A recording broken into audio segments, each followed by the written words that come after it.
BFM Business, BFM Crypto, le club. Le club qui s'ouvre, BFM Crypto, comme tous les jours, 16h36. On est ensemble jusqu'à 17h, en direct sur BFM Business, avec nos trois invités.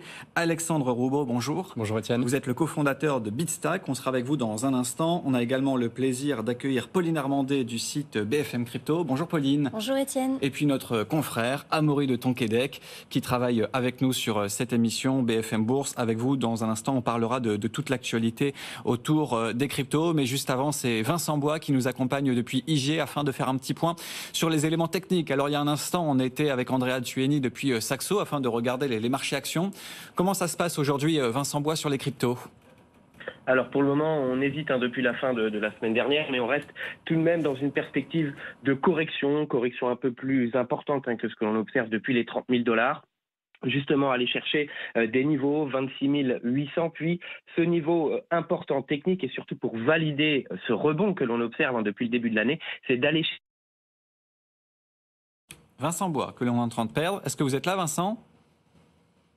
Bon, on a perdu Vincent Bois, c'est pas grave, on vous retrouvera dans un instant, tout se passe bien, on est en direct sur BFM Business, c'est BFM Crypto, on est toujours avec nos trois invités, Pauline Armandé, Amaury de Tonquédec et Alexandre Roubaud. Si on a l'occasion de retrouver Vincent Bois, on fera un point, on continuera un petit peu cette analyse par rapport aux cryptos. Juste avant Pauline, on va faire référence à un article que vous avez écrit et qui marche plutôt bien aujourd'hui sur le site internet, c'est l'information BFM Business que vous avez eue la semaine dernière notamment sur les déclarations fiscale, puisque vous avez eu des informations de la DGFiP, des impôts, informations exclusives sur le nombre de Français qui ont déclaré leur plus-value des crypto-monnaies en 2022 sur l'exercice 2021.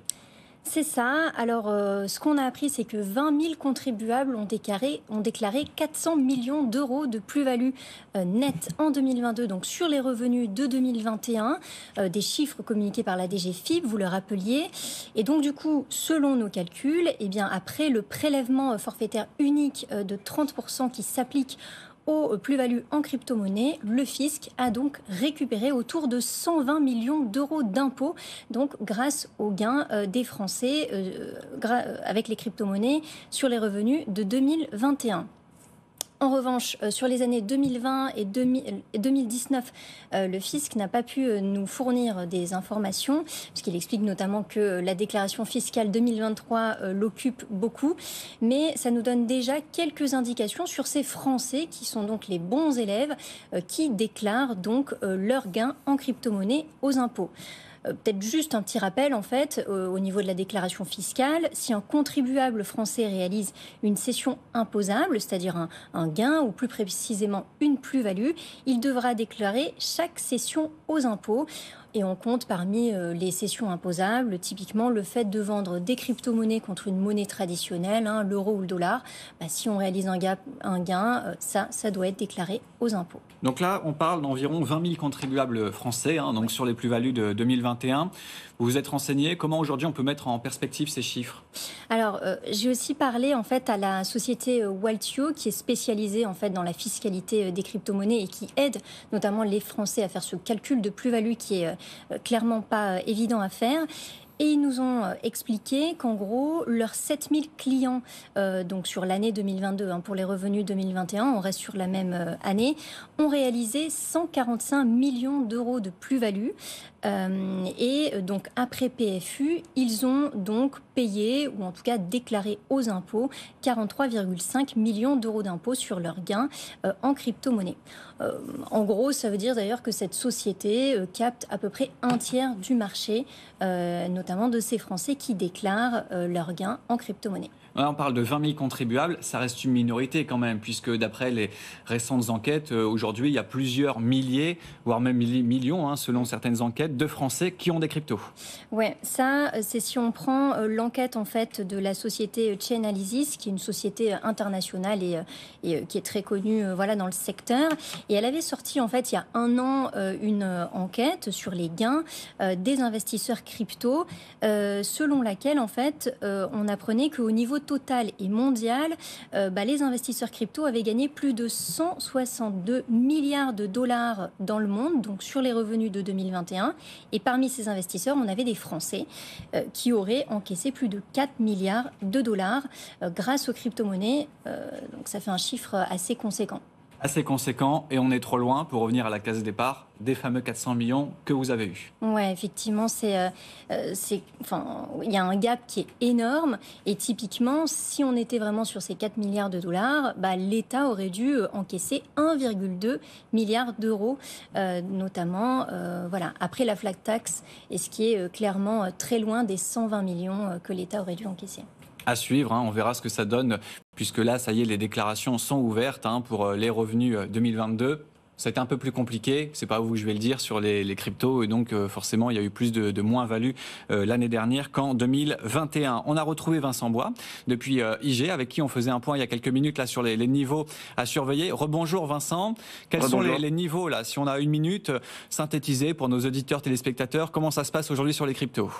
Alors rapidement, on pourrait voir une poursuite de ce mouvement de correction. Pour le moment, en tout cas, la volatilité pourrait augmenter au cours de la semaine, mais c'est plutôt privilégier une poursuite de la correction, mais qui pourrait permettre de valider par la suite une tendance haussière, c'est-à-dire un retour sur les 26 700 et revenir surtout sur l'objectif baissier des 25 200, mais qui pourrait à ce moment-là valider cette tendance haussière en rebondissant sur ces 25 000 et repartir à l'attaque des 30 000.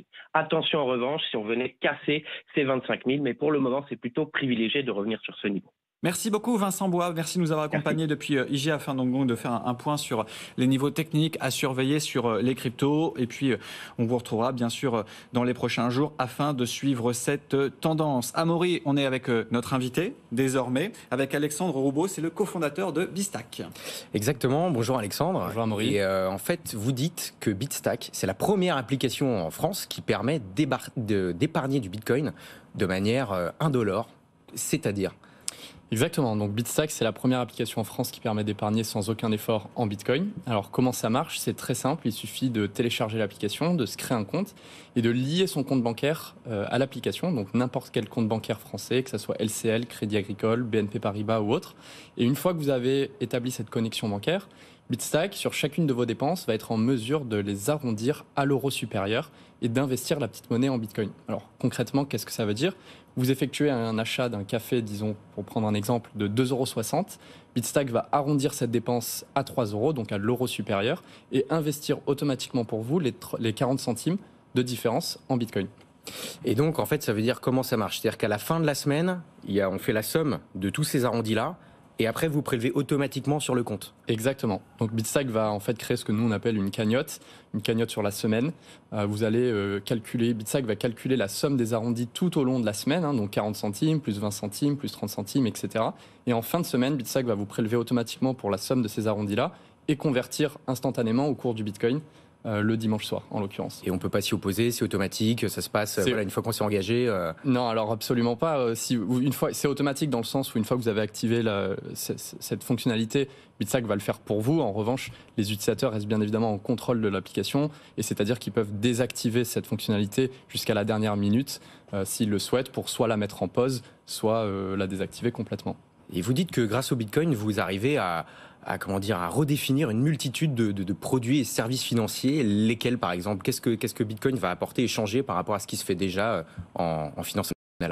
Alors il y a deux cas d'usage principal qu'on peut identifier grâce à Bitcoin. Le premier, c'est la réserve de valeur qu'on a entendu plusieurs fois. Aujourd'hui, donc c'est principalement ça va prendre forme sous un produit d'épargne, donc comme on le fait chez Bitstack, notamment via cette mécanique de l'arrondi automatique, on en a parlé, mais aussi il est possible pour nos utilisateurs aujourd'hui de programmer une épargne récurrente classique, donc un montant fixe et une fréquence fixe, donc 10 € toutes les semaines ou 100 € tous les mois, et aussi d'effectuer des achats ponctuels pour ensuite obtenir du Bitcoin par carte instantanément et dès 1 €. Mais il y a aussi le cas d'usage du paiement, c'est-à-dire qu'on peut envisager demain un monde où sur Bitstack d'ailleurs, il sera possible d'envoyer et de recevoir du Bitcoin instantanément, que ce soit entre amis, avec votre famille, ou même entre différents utilisateurs du réseau Bitcoin, puisque c'est un protocole ouvert. Donc vous pourriez très bien être utilisateur Bitstack et recevoir du Bitcoin depuis un autre portefeuille qui n'est pas celui de Bitstack. Donc un peu comme des applications comme Lydia ou LeafPay, mais avec du Bitcoin, c'est ça ? Exactement. Et tout l'avantage du protocole Bitcoin, encore une fois, c'est que c'est ouvert. Et comme je le précisais juste avant, contrairement à un écosystème fermé comme les applications que vous avez mentionnées, il sera possible sur Bitstack de recevoir ou d'envoyer du Bitcoin à n'importe quel utilisateur qui détient un portefeuille Bitcoin, qu'il soit Bitstack ou non. Ah d'accord, donc pas forcément besoin d'avoir aussi téléchargé l'application ou d'être membre de Bitstack. On peut envoyer à n'importe qui. Exactement, vous auriez une adresse Bitcoin qui sera disponible sur l'application Bitstack. Vous pourriez soit présenter votre code QR ou votre adresse Bitcoin à n'importe quel autre utilisateur qui détient un portefeuille Bitcoin. Il pourra vous envoyer du Bitcoin, comme vous pourriez lui envoyer du Bitcoin sur son adresse à lui. Et le fait... Vas-y. Alexandre Beau, dans un instant, on va parler de... Avec le micro ouvert, c'est beaucoup mieux. On va parler de votre levée de fonds, puisque vous avez levé 2 millions d'euros pour accélérer votre développement. Juste avant, Pauline, je vous voyais réagir par rapport à ce que disait notre invité. Oui, quand vous dites que c'est sur un futur proche, en tout cas que ce type d'application pourra exister, c'est à quel horizon que ça pourrait s'envisager? Parce que créer une sorte de Lydia du Bitcoin, c'est envisageable à quel horizon? Alors, la bonne nouvelle, c'est qu'on parle de seulement quelques mois. Mais comme Étienne allait le mentionner, j'imagine, suite à cette levée de fonds, c'est ce qui va nous permettre d'accélérer ce développement-là. On parle donc de ces fonctionnalités de envoi, réception-envoi du Bitcoin, mais aussi l'annonce du lancement d'une carte, la carte Bitstack, qui sera une carte de débit qui permettra à nos utilisateurs de dépenser du Bitcoin ou des euros. Et notamment, la particularité de cette carte sera que chacun des utilisateurs de Bitstack pourra gagner du Bitcoin sur chacune de leurs dépenses, et avec des récompenses supplémentaires dans des enseignes participantes avec qui nous négocions aujourd'hui des offres. Et un produit d'épargne comme ça lié directement au Bitcoin, c'est quand même assez original. Est-ce que ça séduit plutôt les utilisateurs ou alors il y en a à qui ça fait peur tout simplement? On retrouve de tout. Aujourd'hui, chez Bitstack, l'avantage, c'est que, vous l'avez dit plus tôt, on a réussi à rendre l'épargne et l'investissement en Bitcoin extrêmement simple, ludique et accessible à tous. Donc, avec la mécanique de l'arrondi automatique, c'est vraiment notre produit d'appel. Aujourd'hui, n'importe qui, peu importe leur connaissance d'investissement, peu importe leur connaissance technique, peut démarrer dans cet écosystème, peut démarrer dans l'investissement en Bitcoin en simplement connectant son compte bancaire à l'application. Comme la plupart des gens, qu'est-ce qu'ils savent faire? Ils savent dépenser. Ça fait partie de nos habitudes du quotidien. Et aujourd'hui, on a réussi à réconcilier l'épargne dans un comportement de dépense du quotidien. Vous dépensez, en même temps, vous investissez dans le Bitcoin. Et depuis le lancement, il y a 9 mois, plus de 25 000 Français ont créé un compte chez vous. Et il y a 5 millions d'euros qui ont été épargnés en Bitcoin. Est-ce que vous attendiez à de tels chiffres? Alors, c'est toujours oui et non. On avait quand même l'optimisme que notre solution allait plaire aux Français. On savait qu'il y avait une demande déjà pour le Bitcoin, pour l'épargne en Bitcoin. Mais le pari a été réussi, encore une fois, par la simplicité de la solution que nous avons développée. Et je pense que toute l'équipe serait d'accord avec moi pour dire qu'on a dépassé nos objectifs. Non seulement nous avons 25 000 premiers utilisateurs qui se sont inscrits, mais aujourd'hui on voit plus de 20% de croissance par mois sur le nombre d'utilisateurs actifs qui épargnent grâce à Bitstack. Et surtout avec l'année qu'on a eu passée. Et figurez-vous qu'on en parlait plus tôt, et votre collègue Vincent, si je ne me trompe pas, parlait du point technique et du prix du Bitcoin. La volatilité du Bitcoin est un point qui freine beaucoup de nouveaux épargnants en Bitcoin. Ce que nous avons réussi à faire aussi chez Bitstack, c'est notamment, que ce soit sur la mécanique de l'arrondi automatique ou que ce soit sur l'épargne récurrente, de faire bénéficier à nos utilisateurs une stratégie d'investissement qui est connue sur tous les marchés, que ce soit sur le marché de la crypto-monnaie ou les marchés actions, qui est le fameux dollar cost averaging, donc le DCA. Et quand vous dépensez avec votre carte LCL et que Bitstack derrière investit votre petite monnaie toutes les semaines, si on prend la cagnotte, mais finalement qui calcule ça tous les jours, vous lissez votre prix d'achat moyen du Bitcoin et cela vous permet de mitiger l'impact de la volatilité sur votre portefeuille en Bitcoin. Et aujourd'hui, c'est un chiffre qu'on annonce dans cette annonce de la levée de fonds, malgré le fait que nous ayons lancé Bitstack en 2022, où un prix du Bitcoin était quand même assez élevé, il a monté un petit peu avant de rechuter plus récemment, nous avons fait l'analyse par curiosité et on a pu observer que nos utilisateurs sont à plus de 30% de plus-value, alors non réalisée puisque la plupart ne l'ont pas vendu, plutôt bonne nouvelle, mais plus de 30% de plus-value en moyenne sur le portefeuille d'un utilisateur Bitstack moyen. Et d'ailleurs, ça, ils peuvent le vendre quand ils veulent? Ou alors il y a un délai, c'est bloqué? Comment ça se passe? Absolument. Donc l'épargne, c'était important pour nous dès le premier jour que l'épargne soit accessible à tout moment. Donc il y a 2 façons d'accéder à son épargne sur Bitstack. La première, c'est de vendre instantanément sur l'application à partir de 1 euro. Si vous vendez vos bitcoins, ils seront instantanément convertis en euros et Bitstack va initier un virement pour vous renvoyer les fonds en euros sur votre compte bancaire. Ou alors, il est possible pour vous de aussi retirer vos bitcoins pour les sécuriser vous-même ou les envoyer sur un autre portefeuille, si vous le souhaitez, sur votre clé Ledger ou sur un autre portefeuille d'une autre plateforme, pour ceux qui veulent le sécuriser eux-mêmes. Aujourd'hui, vous avez levé 2 millions d'euros. C'est quoi aujourd'hui le business model? Car c'est gratuit aujourd'hui pour un auditeur, téléspectateur là, qui a envie d'avoir une carte Bitstack. Comment aujourd'hui vous arrivez à vous rémunérer? Alors sur le produit d'épargne existant actuel, tout à fait, l'application est complètement gratuite. Vous pouvez vous inscrire, vous pouvez vous créer un compte. Et en fait, on a un business model qui est ce qu'on appelle transactionnel. C'est-à-dire qu'au moment où vous allez acheter du Bitcoin, au moment où vous allez épargner en Bitcoin, et donc que les euros seront convertis en Bitcoin, Bitstack à ce moment-là va vous facturer 1,99% sur l'ordre d'achat. Donc je prends un exemple tout concret, tout simple. Vous épargnez environ 100 euros par mois sur Bitstack, vous allez payer 1,99 € de frais tous les mois. Maintenant, sur le modèle de la carte, ça sera prévu pour fin d'année 2023. Si vous utilisez la carte Bitstack, elle sera complètement gratuite, elle marchera chez tous les commerçants et il n'y aura aucun frais côté consommateur. Ici, le business model sera différent. Nous travaillons avec des enseignes participantes pour en fait proposer à nos utilisateurs des offres de cashback ou de récompense en Bitcoin. Donc vous dépensez dans un magasin participant, Bitstack vous reverse, enfin l'enseigne participante reverse à Bitstack X% de récompense et on prend une partie et l'utilisateur récupère une partie aussi. Et vous proposez justement uniquement le Bitcoin pour l'instant. Est-ce que ça va rester comme ça ou alors vous allez proposer à vos clients de s'exposer à d'autres cryptos, de pouvoir épargner avec d'autres crypto-monnaies?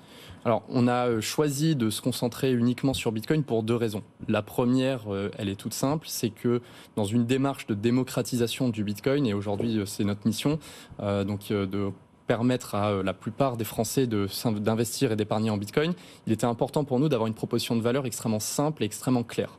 Et dans cette démarche-là, proposer une solution autour du Bitcoin était beaucoup plus simple pour nous de parler de qu'est-ce que c'est. La plupart des gens en ont maintenant entendu parler, on a vu une étude, plus de 70% ou plus de 80% maintenant des Français savent ce qu'est le Bitcoin. C'était facile pour nous de leur expliquer, de leur proposer une solution autour de ça. La deuxième raison, c'est que les propriétés de Bitcoin sont uniques. C'est-à-dire qu'aujourd'hui, Bitcoin est pour nous la seule crypto-monnaie qui a une proposition de valeur autour de sa politique monétaire qui est ce qu'on appelle prévisible et désinflationniste. C'est-à-dire que l'émission du jeton augmente, mais cette émission diminue puisqu'elle est divisée par 2 tous les 4 ans pour ceux qui sont plus techniques, pour atteindre ce fameux cap des 21 millions. Et cette propriété-là, elle ne changera jamais. Et cette confiance qu'ont les utilisateurs sur le fait que la politique monétaire de Bitcoin ne changera jamais est unique et propre seulement à Bitcoin. Et c'est ce qui en fait aujourd'hui pour nous un bon support d'épargne. Pauline? Vous êtes relativement jeune sur le marché des crypto-monnaies. Comment vous vous positionnez aussi par rapport à la concurrence? Je pense par exemple à une société comme Stackinsat qui est aussi dans l'épargne Bitcoin.